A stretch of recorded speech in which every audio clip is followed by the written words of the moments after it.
Bonjour à toi qui passe par là, bienvenue sur ma chaîne.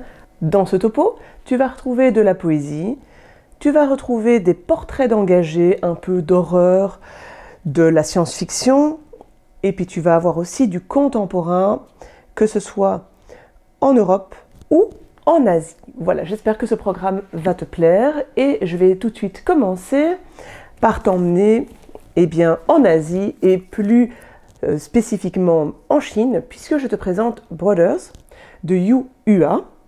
C'est un roman traduit du chinois par Angèle Pinault et Isabelle Rabu. On est ici aux éditions Babel et c'est un livre qui a été publié en version originale en 2005 et en 2010 pour la version française. Ici, je suis vraiment aussi très contente de l'avoir sorti parce que c'est un livre que je t'avais présenté dans ma pile à lire des 25 livres à lire pour 2025 et maintenant, c'est chose faite, je l'ai lu. En plus, c'était un livre que je voulais lire depuis longtemps parce que j'avais adoré la plume de Yu Hua dans son roman Vivre, que je t'avais présenté il y a déjà un an, je pense, parce que l'année dernière, il a fait partie de mes meilleures lectures. Donc, Brothers était un livre que j'attendais et dont j'espérais beaucoup. De quoi ça parle? Eh bien, on va retrouver deux parties dans ce roman. La première partie va se centrer sur la révolution culturelle, que ce soit un petit peu avant et pendant la révolution culturelle. On va plus spécifiquement se retrouver dans les années 60-70, puisque l'histoire va se passer jusqu'au décès de Mao, pour la première partie. Et puis la deuxième partie, on va basculer dans cet après-Mao, dans cette après-révolution culturelle. Pour les protagonistes, comme le nom l'indique, on va retrouver deux frères. Ce sont les personnages principaux, mais il n'y a pas qu'eux. On va suivre ces deux hommes qui, au départ, ne sont en fait pas frères, mais dont la vie va faire que leurs parents vont se reprocher et ils vont devenir frères par alliance. Mais cette relation va être très très forte et ça va les marquer et marquer leur relation et tout le reste de leur vie et leurs décisions aussi d'ailleurs, les choix qu'ils vont faire dans leur vie. C'est cette histoire familiale que le lecteur va découvrir petit à petit parce que au départ, donc dans la première partie, ces deux garçons sont jeunes, on va suivre leur enfance, puis leur adolescence, et puis leur vie d'adulte, et ça donc avant et après la révolution culturelle, et ça a beaucoup de sens parce que cette première partie va vraiment nous plonger dans l'horreur de ce que peut avoir été, de ce qu'a été cette révolution culturelle, avec la population qui attaque une autre partie de la population sur base de valeurs, en fonction des biens qui ont été acquis, de la richesse de certains. L'auteur arrive vraiment bien à nous montrer comment les choses peuvent basculer, comment les choses s'installent petit à petit. On y explique les réformes, on y explique comment est-ce que ça va se passer pour des gens qui perdent leur statut d'ailleurs. Et ça, ce sont vraiment des petits détails qui vont être distribués, qui vont être disséminés tout au long de cette première partie et même après. Donc on va avoir l'impression de regarder un film tellement il y a de détails, tellement c'est visuel et tellement on arrive à s'imprégner de cette vie. Voilà un petit peu pour l'histoire. Évidemment, je ne rentre pas, je n'en dis que très peu alors que le livre est vraiment très conséquent. Mais c'est un plaisir de s'immerger, d'apprendre justement ces détails, de comprendre ce qui va arriver, quel est leur destin. Moi, ce que j'ai particulièrement aimé, c'est d'une part tout ce qu'on peut apprendre, parce que tout ce qui est culturel, tout ce qui est mœurs, tout ce qui est habitude, eh bien, on va le retrouver de manière assez forte. Il y a une psychologie des personnages que je trouve aussi très fine, que je trouve bien analysée, que je trouve bien construite, que ce soit dans la première ou dans la deuxième partie. Donc ça aussi, je trouve que c'est vraiment une grande qualité du livre. J'ai trouvé aussi que c'était une histoire dans laquelle on se plongeait, qu'on ne voyait pas le temps passer. J'avais vraiment tout le temps envie d'y retourner. Et donc ça aussi, c'est une qualité qui est imparable dans le plaisir de lire. Et puis la dernière chose que je veux soulever ou souligner, c'est cet amour fraternel entre les deux, parce que les deux frères ont des personnalités, des caractères quasiment diamétralement opposés. Et donc c'est assez marrant de les voir évoluer, de voir comment leur amour se manifeste. Et donc voilà, je te laisserai découvrir ça aussi, mais j'ai trouvé ça très intéressant, très bien fait, c'est très touchant. La première partie m'a vraiment serré le cœur, j'ai eu un grand coup de cœur pour la première partie. Pour moi, le bémol de ce roman, parce que même si j'ai apprécié globalement ma lecture, j'ai eu une descente d'émotion et une petite descente de plaisir de lire lorsque j'ai atteint la deuxième partie, parce que, et c'est totalement voulu, on a un contraste entre l'avant et l'après-révolution culturelle. C'est une population qui, de brimée, eh bien, passe à une liberté totale. Et donc, il y a une sorte d'exubérance, une sorte de relâchement total, parfois un peu de grotesque.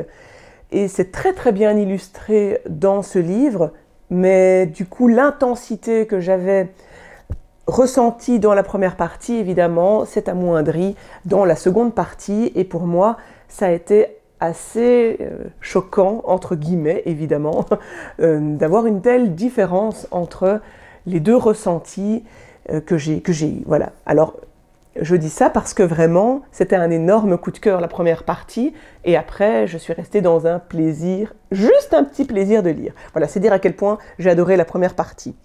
Voilà pour ce livre que j'ai trouvé, donc tu l'as compris, bien écrit, bien immersif, et puis en même temps, ça nous apprend plein de choses, ce qui n'est pas pour me déplaire.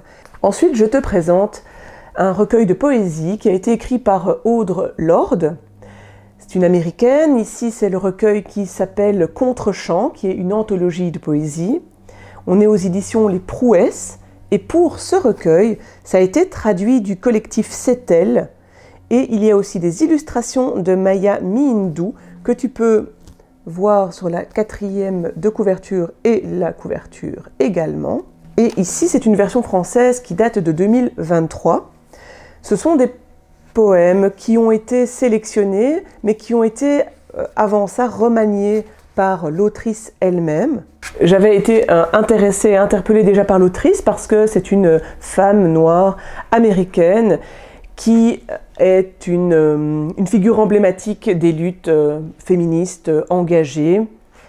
Elle a rédigé des essais, des poèmes, et donc j'avais envie de découvrir sa poésie parce que, de mémoire, je l'avais croisée dans un autre recueil de poésie dans lequel l'un de ses poèmes, ou plusieurs de ses poèmes, étaient recensés, et j'avais envie d'approfondir un petit peu ma connaissance sur cette autrice parce que les poèmes en question m'avaient bien plu. Je ne retrouve plus le nom de l'anthologie, mais je sais que c'est par là que j'avais croisé la route d'Audre Lorde. Et donc, quand je suis allée dans cette librairie à Paris, qui est la librairie Majot, et que je suis tombée sur ce recueil qui en plus est superbement illustré, et bien évidemment, j'ai sauté sur ce recueil. Grand bien m'en a pris parce que j'ai vraiment beaucoup aimé son style, je trouve qu'elle écrit vraiment très bien, je trouve que ses thèmes sont à la hauteur et représentent bien l'autrice. On va parler du racisme, on va parler de discrimination, on va parler de tueries contre certains enfants, contre certaines femmes. On va parler beaucoup de la violence, mais on va aussi parler d'amour, de relations entre les mères, les sœurs, ses enfants, puisqu'elle a plusieurs poèmes qu'elle adresse directement à l'un ou l'autre membre de sa famille. On sent vraiment à chaque fois l'engagement dans ces textes, mais il y a aussi beaucoup d'amour. Je vais te lire, une fois n'est pas coutume, un petit extrait, en tout cas un poème, qui s'appelle « Un réseau d'égouts pousse à Harlem, où je suis moi-même une étrangère, ici à quelle heure part le prochain cygne ? Comment la parole est-elle, faite chair, faite acier, faite merde, en la fracassant contre sortie interdite, comme une bombe faite maison, jusqu'à ce qu'elle explose, ses talents faite réalité sur nos vitres déjà crasseuses, ou en l'évacuant dans un torrent verbal. Pendant ce temps, les îles éditoriaux, qui n'en sont pas moins puissants, s'apprêtent à étouffer le vrai nous, sous le flot transformé de toute notre mer de non-verbal.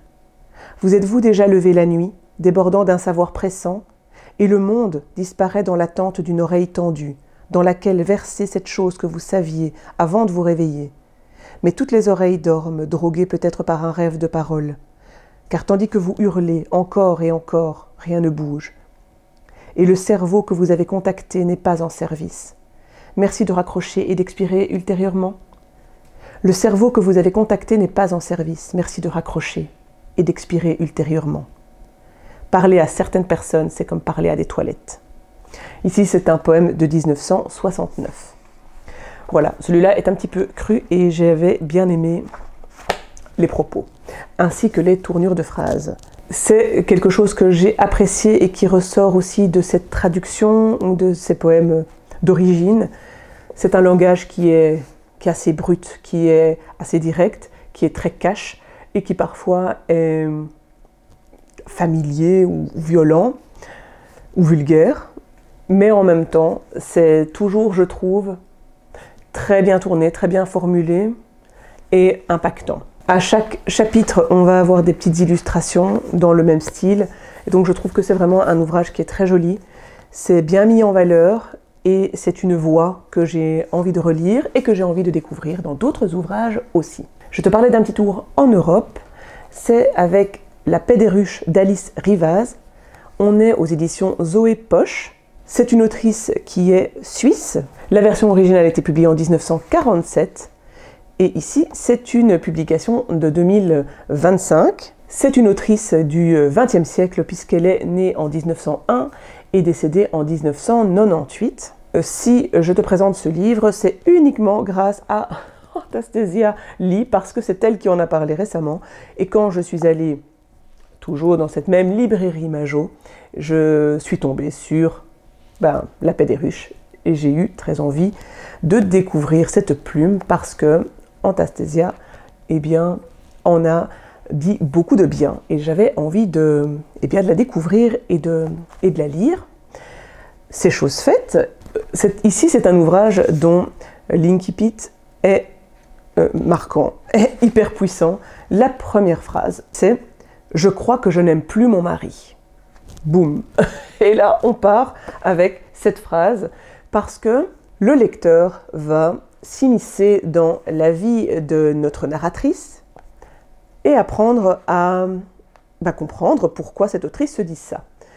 Alors comprendre, la narratrice ne donne pas tout de suite les clés, elle ne donne pas tout de suite l'information évidemment, parce que l'objectif c'est de nous faire évoluer avec les différentes pensées qui sont en va-et-vient, qui ne sont pas toujours très claires, qui ne sont pas toujours très conscientisées, qui ne sont pas toujours argumentées.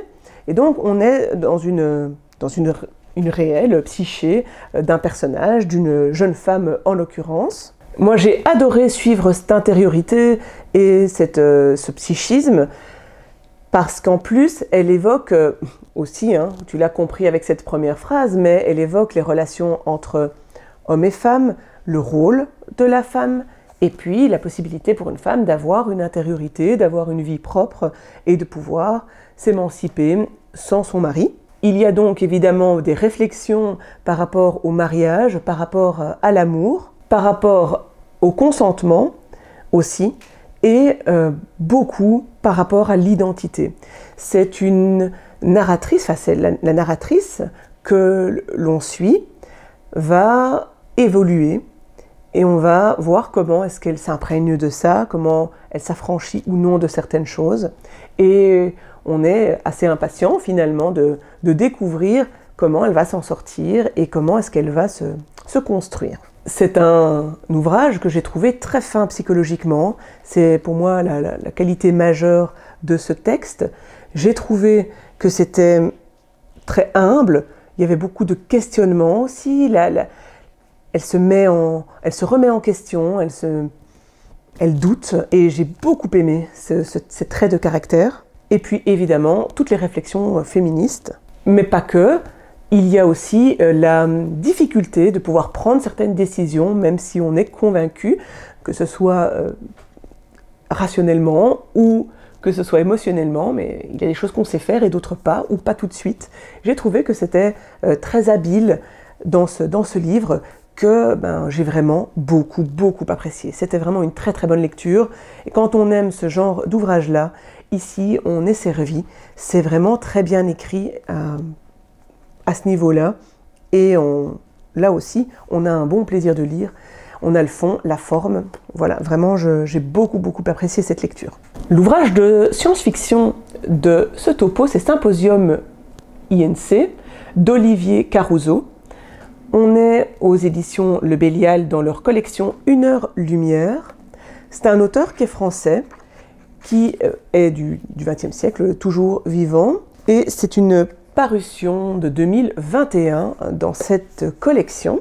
Dans Symposium, qui est un court roman, longue nouvelle, hein, comme de toute façon dans toutes les collections, enfin dans toute la collection Une heure lumière, on va suivre un moment clé dans la vie de Rebecca, puisqu'à ses 18 ans, on va apprendre qu'elle a tué sa maman. Elle est donc emprisonnée. Son papa décide de faire appel à une avocate qu'il connaît, avec qui il n'a plus de contact, mais qu'il a connu dans le passé, pour essayer de défendre sa fille.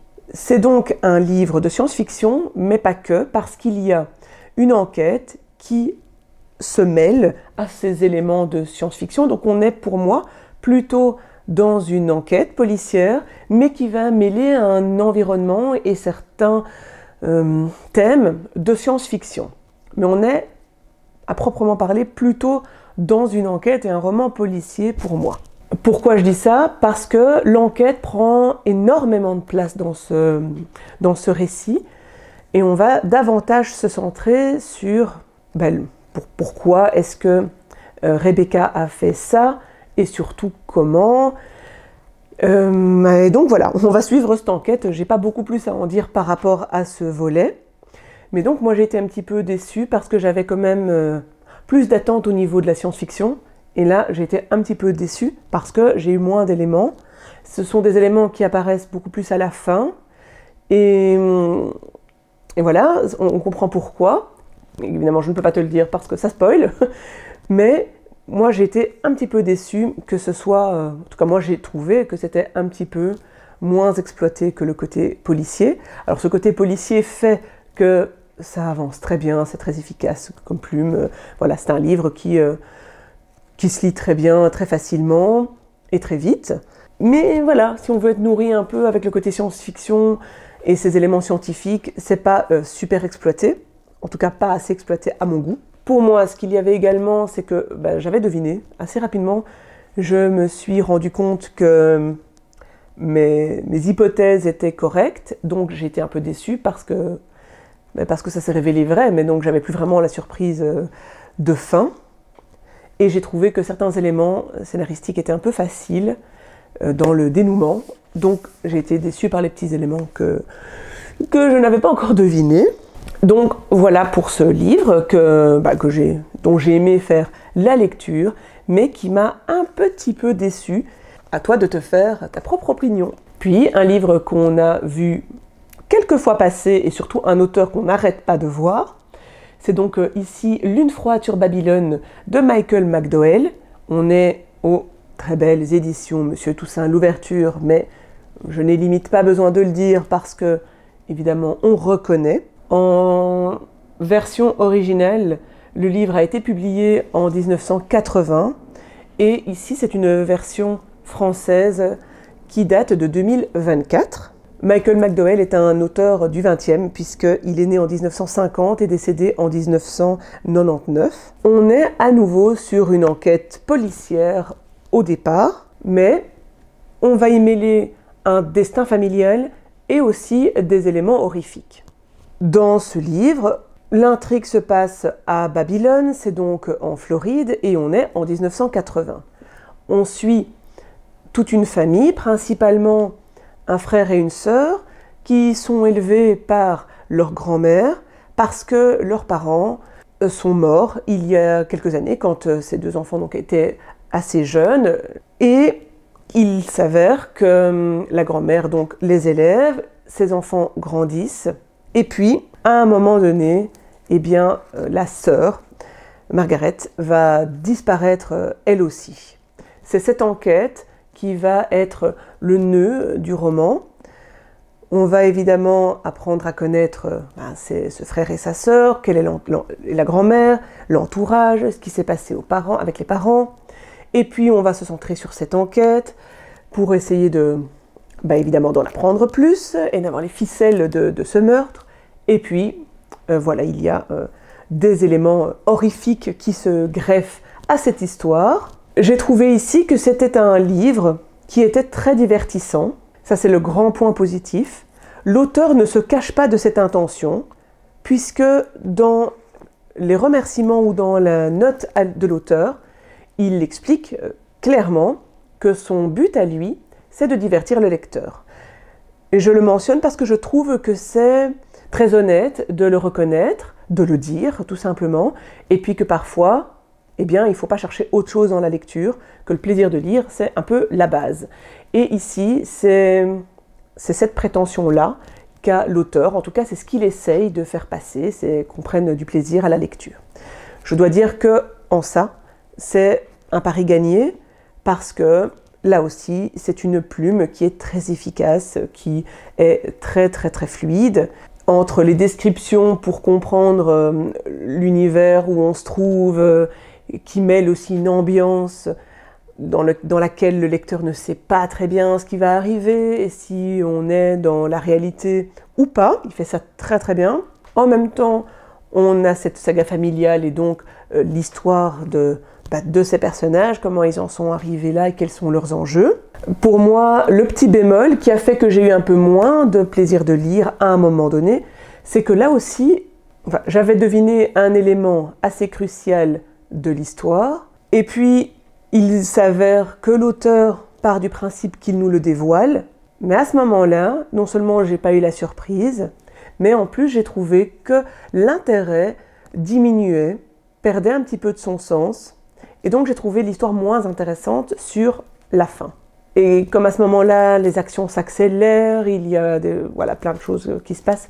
Bon voilà, moi j'étais un petit peu déçue de la fin, donc j'en ressors avec une lecture un peu mitigée pour cette raison-là. Voilà.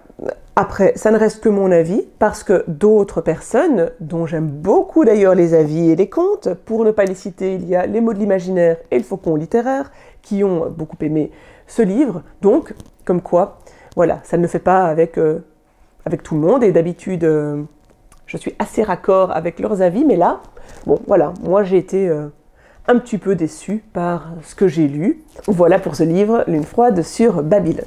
Et le dernier ouvrage du jour, c'est donc, si tu as bien suivi, les portraits. C'est donc Portrait de résistant de Jeanne-Marie Martin. Elle a ici rassemblé 10 vies de courage. On est aux éditions Librio et c'est une parution de 2015. Pour la petite histoire, je suis allée visiter le Panthéon avec ma fille aînée et j'ai eu très envie de découvrir plus de personnalités qui se trouvaient dans la crypte du Panthéon.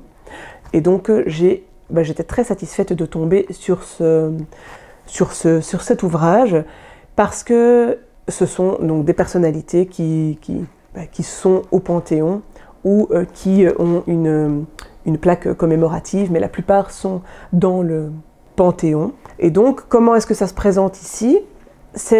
Le nom l'indique bien, hein, je ne t'apprends rien, mais donc il y a 10 portraits de personnalités résistantes françaises.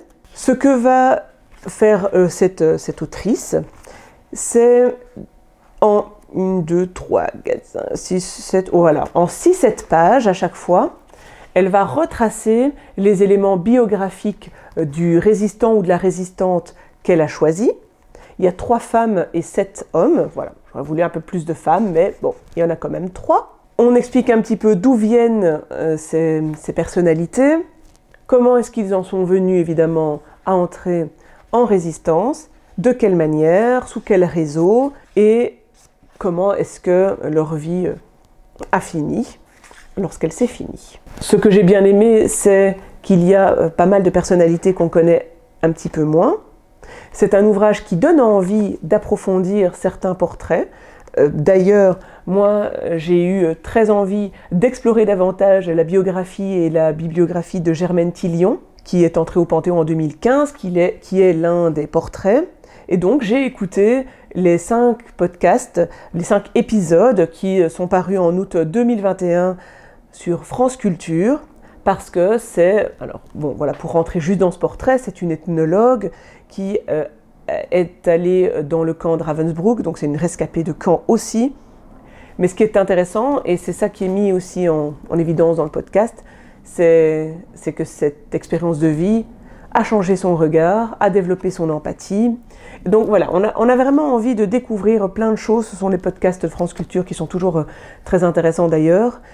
Et ici, voilà, dans les petites biographies qu'on trouve pour chaque portrait, ça nous donne envie d'approfondir parce qu'évidemment, ce n'est pas exhaustif.